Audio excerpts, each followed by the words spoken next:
New electrical components come online and engineers need to use them.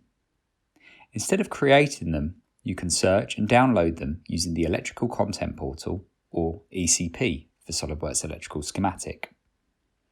You can still use a web browser, but new is the ability to run ECP directly in the task pane of SOLIDWORKS Electrical. In the View tab, select the ECP icon. In the ECP, you see what are the newly added items and what sections are updated.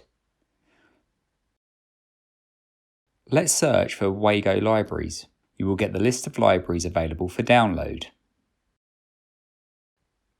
PLCs have different libraries, and one that you may need has different sections like 2D footprints, symbols, and manufacturer parts.